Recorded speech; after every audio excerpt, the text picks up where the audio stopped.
ಎಲ್ಲರಿಗೂ ಜೈ ಭೀಮ್ ಬಂಧುಗಳೇ. ಇವತ್ತು ನಾವು ಹೋರಾಟ ಹಮ್ಮಿಕೊಂಡಿರೋ ಉದ್ದೇಶವೇನೆಂದರೆ, ಸರ್ಕಾರದಿಂದ ದಲಿತರಿಗೆ ಆಗುತ್ತಿರುವ ಅನ್ಯಾಯಗಳನ್ನು ಖಂಡಿಸಿ ಸುಮಾರು ರಾಜ್ಯ ಸರ್ಕಾರದ 39 ಇಲಾಖೆಗಳ ಪೈಕಿ ಭಾಳ ಮುಖ್ಯವಾದಂಥ ಒಂದು 5 ಇಲಾಖೆಗಳ ವಿರುದ್ಧವಾಗಿ ನಾವು ಇವತ್ತು ನಮಗಾಗುತ್ತಿರುವ ಅನ್ಯಾಯಗಳು ಖಂಡಿಸಿ ನಾವು ಹೋರಾಟ ಮಾಡ್ತಾಯಿದ್ದೀವಿ. ಈ ಹೋರಾಟದ ಉದ್ದೇಶ ಏನಂದರೆ, ಮೊದಲನೇ ಬಾರಿಗೆ ನಾವು ಕಂದಾಯ ಇಲಾಖೆಯನ್ನು ತೊಗೊತೀವಿ.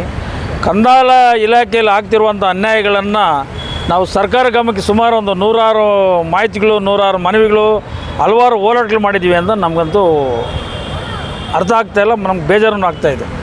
ಏನು ನಾವು ಹೋರಾಟ ಮಾಡೋದಂದರೆ ಏನು ತಮಾಷೆದು ಅಂದ್ಕೊಂಡಿದ್ದಾರೆ ಸರ್ಕಾರ ಅಂತ ಗೊತ್ತಿಲ್ಲ. ಹೋರಾಟಕ್ಕೆ ಒಂದು ಬೆಲೆ ಇಲ್ವಾ ಅನ್ನೋದು ನಮ್ಗೆ ಅರ್ಥ ಆಗ್ತಾಯಿಲ್ಲ. ನೋಡಿ, ಒಬ್ಬ ಭೂ ದಾಖಲೆಗಳ ಉಪನಿರ್ದೇಶಕರಾದಂಥ ಸುಜಯ್ ಕುಮಾರ್ರವರ ಕಾರ್ಯವೈಖರಿ ಮತ್ತು ರಾಜಕಾಲುಗಳ ಒತ್ತುವರಿ ಮತ್ತು ಹೆಣ್ಣು ಮಕ್ಕಳಿಗೆ 11 ಗಂಟೆಯಲ್ಲಿ ಕುಡಿದು ಫೋನ್ಗಳು ಮಾಡೋ ವಿಚಾರದಲ್ಲಿ ಸುಮಾರು 9 ರಿಂದ 10 ಫೋನ್ಗಳು ಮಾಡಿದ್ದೀವಿ, ಹೋರಾಟಗಳು ಮಾಡಿದ್ದೀವಿ. ಹಲವಾರು ವಿಚಾರಗಳನ್ನು ಮಾಹಿತಿಗಳು ಕೊಟ್ಟಿದ್ವಿ, ಹಲವಾರು ಅಧಿಕಾರಿಗಳಿಗೆ ಫೋನ್ಗಳು ಮಾಡಿ ಮಾಹಿತಿಗಳು ಕೊಟ್ಟಿದ್ವಿ. ಇದ್ರ ಬಗ್ಗೆನೂ ಅಧಿಕಾರಿಗಳು ಮಾಹಿತಿ ತೊಗೊತಾ ಇಲ್ಲ. ಕಂದಾಯ ಸಚಿವರ ಆದಂಥ ಕೃಷ್ಣ ಬೈರೇಗೌಡರಿಗೂ ಮಾಹಿತಿ ಕೊಟ್ಟಿದ್ವಿ, ಅವರು ತೊಗೊತಾ ಇಲ್ಲ. ಈಗ ನಮ್ಮವರೇ ಆದಂಥ ನಮ್ಮ ಪರಮೇಶ್ವರ್ ಸಾಹೇಬರು ಕಂದಾಯ ಸಚಿವರಾಗಿದ್ದಾರೆ, ಉಪಮುಖ್ಯಮಂತ್ರಿಗಳಾಗಿದ್ದಾರೆ.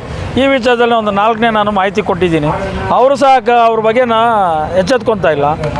ಬೆಂಗಳೂರು ನಗರ ಜಿಲ್ಲಾ ವ್ಯಾಪ್ತಿಯಲ್ಲಿ ಸುಮಾರು 5 ತಾಲೂಕುಗಳು ಬರ್ತವೆ. 5 ತಾಲೂಕುಗಳಲ್ಲಿ ಸುಮಾರು ಒಂದು 3 ರಿಂದ 4 ಜನ, ಒಂದು 3 ಜನ ನಮ್ಮ ದಲಿತರಿದ್ದಾರೆ, ಸಹಾಯಕ ನಿರ್ದೇಶಕರು ಭೂ ದಾಖಲೆಗಳ ವಿಭಾಗದಲ್ಲಿ.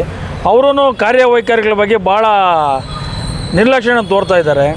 ಆಮೇಲೆ ಕೆಲವ್ರು ಕೆಲಸ ಮಾಡ್ತಾರೆ, ಕೆಲವು ಕೆಲಸ ಮಾಡಲ್ಲ. ಆ ವಿಚಾರದಲ್ಲಿ ನಾವು ಒಳ್ಳೆ ಕೆಲಸಗಳು ಮಾಡ್ಕೊಂಡು ಹೋಗಲಿ, ಒಳ್ಳೆ ಮಾಹಿತಿಗಳು ಕೊಡಲಿ, ಒಳ್ಳೆಯ ವಿಚಾರಗಳನ್ನು ಮಂದಟ್ಟು ಮಾಡ್ಕೊಳ್ಳಿ ಅಂತಂತೇಳಿ ಹಲವಾರು ಬಾರಿ ನಾವು ಮಾಹಿತಿಗಳು ಕೊಟ್ಟರು ಅದ್ರ ಬಗ್ಗೆ ಕಿಂಚಿತ್ ಇದು ಮಾಡಲ್ಲ. ನಾವು ಇವತ್ತು ಹೇಳ್ತಾ ಇದ್ದೀವಿ, ಮಾನ್ಯ ಗೃಹ ಸಚಿವರೇ, ಮಾನ್ಯ ಕಂದಾಯ ಸಚಿವರೇ, ಮಾನ್ಯ ಶಿಕ್ಷಣ ಸಚಿವರೇ, ಗ್ರಾಮೀಣಾಭಿವೃದ್ಧಿ ಸಚಿವರೇ ಮತ್ತು ಇನ್ನೊಂದು ಯಾವುದು ಇಲಾಖೆ ಇದೆ ಆ ಇಲಾಖೆ ಸಚಿವರಿಗೆ ಹೇಳ್ತಾ ಇದ್ದೀನಿ, ನೋಡಿ, ಈ ಒಂದು ಹೋರಾಟದ ಮೂಲಕ ನಾವು ಕೊಡ್ತಾ ಇರೋಂಥ ಮನವಿನೇನಾದರೂ ನೀವು ಸ್ಪಂದಿಸಿ ಕೆಲಸ ಮಾಡಲಿಲ್ಲ ಅಂದರೆ ನಿಮ್ಮ 5 ಜನ ಸಚಿವರನ್ನು ರಾಜೀನಾಮೆಗೆ ಒತ್ತಾಯಿಸಿ ಬರೋ ತಿಂಗಳು 18ನೇ ತಾರೀಕು ಇದೇ ಫ್ರೀಡಮ್ ಪಾರ್ಕಲ್ಲಿ ಬೃಹತ್ ತಮಟೆ ಚಳವಳಿಯನ್ನು ಮಾಡ್ತೀವಿ. ಇದು ಎಚ್ಚರಿಕೆಯ ಗಂಟ. ನೀವು ದಲಿತರಾಗಿದ್ರೂ ಬಿಡಲ್ಲ, ನಾವು ಸಾವರ್ಣ್ಯರಾದ್ರಾಗಲ್ಲ. ನನಗೆ ಬೇಕಾಗಿರೋದೇನು ಸಾರ್ವಜನಿಕವಾಗಿ ನ್ಯಾಯ ಬೇಕು. ನ್ಯಾಯಕ್ಕೋಸ್ಕರ ನಾನು ಹೋರಾಟ ಮಾಡ್ತಾಯಿದ್ದೀನಿ, ನ್ಯಾಯಕ್ಕೋಸ್ಕರ ಕೇಳ್ತಾಯಿದ್ದೀನಿ. ಬಿಟ್ಟರೆ ಬೇರೆ ಏನೂ ನಾವು ಕೇಳಲ್ಲ. ಇನ್ನೊಬ್ರಿಗೆ ತೇಜೋವಧೆ ಮಾಡೋದು ನನ್ನ ಜೀವನದಲ್ಲಿ ನಾನು ಮಾಡೋಕ್ಕೋಲ್ಲ, ಮಾಡೋದಿಲ್ಲ.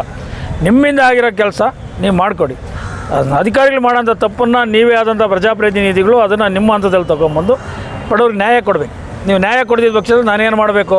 ಹೋರಾಟ ಅಂತ ಅನಿವಾರ್ಯವಾಗಿ ಮಾಡಲೇಬೇಕಾಗುತ್ತೆ, ಮಾಡಬೇಕು. ಮನವಿ ಮಾಡ್ಕೊಂಡು ಕೊಟ್ಟರು ನೀವು ಮಾಡಲ್ಲ. ಇದು ಒಂದು ಕಂದಾಯ ಇಲಾಖೆಯಲ್ಲಿ ಕೃಷ್ಣ ಬೈರೇಗೌಡರ ಕಾನ್ಸ್ಟಿಟ್ಯೂನ್ಸಿಯಲ್ಲಿ ರಾಜಕಾಲುವೆಗಳು ಒತ್ತುವರಿ, ಆಮೇಲೆ ಸರ್ಕಾರಿ ಜಮೀನುಗಳು ಗೊಳೋಮು ಎಲ್ಲ ಕೃಷ್ಣ ಬೈರೇಗೌಡರ ಶಿಷ್ಯರೇ ಮಾಡೋದು.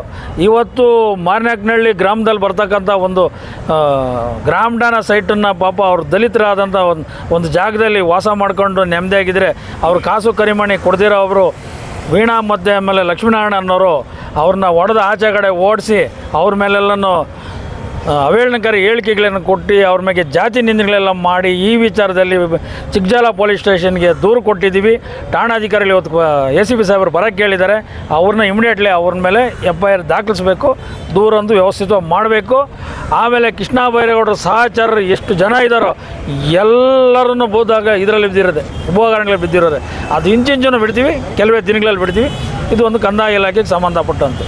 ಇನ್ನು ಗೃಹ ಇಲಾಖೆಯಲ್ಲಿ ತೊಗೊಂಬಿಟ್ರೆ ಬಾಗ್ಲೂರು ಪೊಲೀಸ್ ಸ್ಟೇಷನಲ್ಲಿ ದಲಿತರ ಮೇಲೇ ಹಲವಾರು ಸುಳ್ಳು ಕೇಸ್ಗಳು ಹಾಕೋದು. ದಲಿತರೇ ನಾನು ಮಾತಾಡ್ರೆ ಸಾಕು ಏನಾದರೂ ಮಾಡಿ FIR ಮಾಡಿ ಪಾಪ ಸುಳ್ಳು ಕೇಸ್ಗಳು ಹಾಕೊಂಡು ಅವ್ರನ್ನ ಜೈಲು ಕಟ್ಟೋದು. ಭಾಳ ಅವೇಳನಕಾರಿ ಹೇಳಿಕೆಗಳನ್ನು ಕೊಟ್ಟು ಭಾಳ ಅನ್ಯಾಯಗಳು ಮಾಡ್ತಾರೆ ಬಾಗ್ಲೂರು ಪೊಲೀಸ್ ಸ್ಟೇಷನಲ್ಲಿ. ಈಗಿರ್ತಕ್ಕಂಥ ನಿರೀಕ್ಷಕರು ಅವ್ರಿಗೆ ಈ ಲ್ಯಾಂಡ್ ಲಾರ್ಡ್ ವಿಚಾರಗಳಲ್ಲಿ ಮಾಹಿತಿಗಳು ಇನ್ನೂ ಸರ್ವಿಸ್ ಆಗಬೇಕು ಮೇಡಮ್ ವರ್ಕ. ಆಮೇಲೆ ಏನಾರು ಹೇಳಕ್ಕೆ ಹೋದರೆ ರೆವಿನ್ಯೂಗಳಲ್ಲಿ ಇನ್ವಾಲ್ವ್ ಆಗ್ತಾರೆ. ಆಮೇಲೆ ಈ ರೆವಿನ್ಯೂ ವಿಚಾರಗಳನ್ನ ತಡೆಯಾಗಿ ನೀಡೋದಕ್ಕೆ ಕಂಪ್ಲೇಂಟ್ ಕೊಟ್ಟರೆ ಅದ್ರ ಬಗ್ಗೆ ಕ್ರಮವನ್ನು ತೊಗೊಳಲ್ಲ. ಬೇರೆ ಬಂದರೆ ಅವ್ರಿಗೆ ನ್ಯಾಯ ಮಾಡೋಕ್ಕೆ ಹೋಗ್ತಾರೆ. ಏನೋ ಕೇಳೋಕ್ಕೆ ಹೋದರೆ ಅದು ನಮ್ಮ ಇಷ್ಟರೇ, ನೀವು ಹೇಳ್ದಂಗೆ ಕೇಳಲ್ಲ ಅಂತ ಹೇಳ್ತೀನಿ. ನಮಗೆಲ್ಲ ಇದು ಮಾಡ್ತಾರೆ. ನಾನು ಕಲ್ತಿದ್ದೀನಿ, ನಾವು ಹೇಳ್ದಂಗೆ ಕೇಳಿ ಅಂತ ಇದು ಮಾಡ್ತಾರೆ. ಇದೇನೋ ಕ್ವಶನ್ಗಳು ಮಾಡಿದ್ರೆ ಬೇರೆ ನಮ್ಮ ಕುಟುಂಬದವ್ರು ಅದಂತ ನಮ್ಮ ಅಣ್ಣ ಆಗಲಿ ಯಾರನ್ನಾಗಲಿ ಈ ಸುಮ್ಮನೆ ಅದು ಏನೋ ಸಣ್ಣ ಪುಟ್ಟ ಗಲಾಟೆ ಮಾಡ್ಕೊಂಡಿದ್ದವ್ರನ್ನ ಅಂಥವ್ರನ್ನ ಇಟ್ಕೊಂಡು 3 ವರ್ಷದಿಂದ 4 ವರ್ಷದಿಂದ ಕೋರ್ಟ್ಗೆ ಹೋಗಿಲ್ಲ ಅಂತೇಳಿ ಅವ್ರನ್ನ ಅಮಾಯಕನ ಕರ್ಕೊಂಡು ಏನೋ ಮದ್ಯಪಾನ ಮಾಡೋಂಥ ಕರ್ಕೊಂಡೋಗಿ ನೀವು ಜೈಲಿಗೆ ಬಿಡ್ತೀರ ಅಂದರೆ ನಿಮ್ಗೆ ನಾಚಿಕೆ ಆಗ್ಬೇಕು. ನಿಮಗೆ ಇಷ್ಟು ದಿನ ಏನು ಮಾಡ್ತಾಯಿದ್ದೀರಿ? ನೀವು ಪೊಲೀಸ್ ಡ್ಯೂಟಿ ಮಾಡ್ತೀರಾ, ಮಾಡಿ ವಿವರಣೆ ಕೊಟ್ಟು ನೋಟಿಸ್ ಕೊಟ್ಟು ಎಲ್ಲ ಇದು ಮಾಡಬೇಕಾಯ್ತು. ಅಲ್ಲಿ ಮುನ್ಸ್ವಾಮಿ ಅನ್ನೋ ಒಬ್ಬ ಇದು ಮಾಡ್ತಾ ಇರ್ತಾರೆ, ಏನು ವಾರಂಟ್ ಇಶ್ಯೂಗಳು.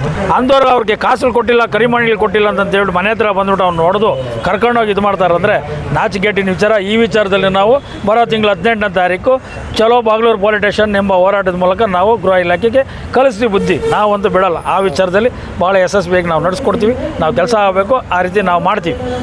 ನಂತರ ಶಿಕ್ಷಣ ಇಲಾಖೆಗೆ ತೊಗೊಂಡ್ರೆ ಒಬ್ಬ ಕಿರಣ್ ಕುಮಾರ್ ಅನ್ನೋ ಒಬ್ಬ ಸೆಂಟ್ ಜೇಮ್ಸ್ ಸ್ಕೂಲಿನ ವ್ಯವಸ್ಥಾಪಕನಾಗಿ ಒಬ್ಬ ಶಿಕ್ಷಕಿಯಾದಂಥ ಮಂಜುಳವರ ಮೇಲೆ ಹಲ್ಲೆಗಳನ್ನು ಮಾಡಲು ಯತ್ನಿಸಿ ಜಾತಿ ದೌರ್ಜನ್ಯ ಮಾಡಿರುವ ಬಗ್ಗೆ, ಆಮೇಲೆ ಅವ್ರನ್ನ ಏಕಾಏಕಿ ವರ್ಗಾವಣೆ ಮಾಡಿರೋ ವಿಚಾರದಲ್ಲಿ ಇದು 9ನೇ ಹೋರಾಟ ಮಾಡಿದ್ವಿ.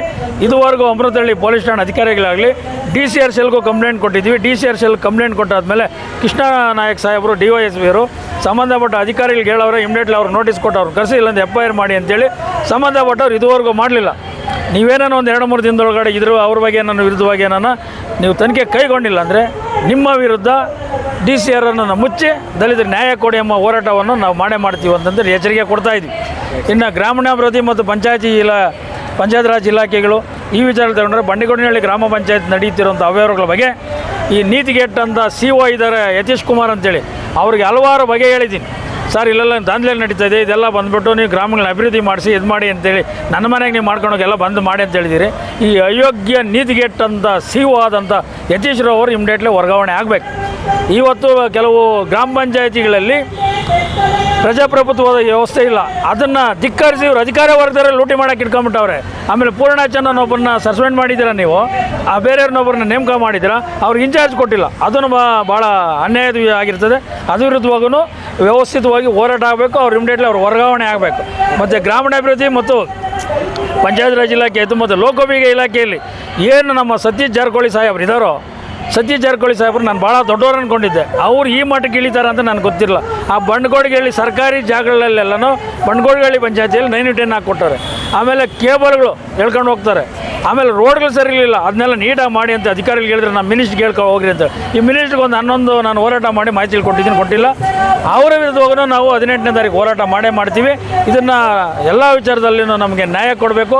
ಮಾಧ್ಯಮದವರು ಈ ವಿಚಾರನ ಎಲ್ಲ ಕಡೆ ಪ್ರಚಾರ ಮಾಡಿ ನಮ್ಗೆ ನ್ಯಾಯ ಕೊಡಬೇಕಂತ ಹೇಳುತ್ತಾ ನನ್ನ ಒಂದು ಹೇಳಿಕೆ ಮುಖಾಂತರ ಹೋರಾಟದ ಮನವಿಯನ್ನು ಸಲ್ಲಿಸ್ತಾ ಇದ್ದೀನಿ.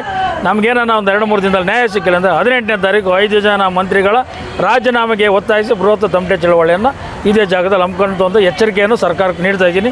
ಜೈ ಭೀಮ್, ಜೈ ಭಾರತ್, ಜೈ ಅಂಬೇಡ್ಕರ್, ಜೈ ಜೈ ಅಂಬೇಡ್ಕರ್. ನನ್ನ ಹೆಸರು BR ಮುನಿರಾಜು, ರಾಷ್ಟ್ರೀಯ ಅಧ್ಯಕ್ಷರು, ಜೈ ಭೀಮ್ ಅಖಿಲ ಭಾರತ ದಲಿತ ಕ್ರಿಯಾ ಸಮಿತಿ.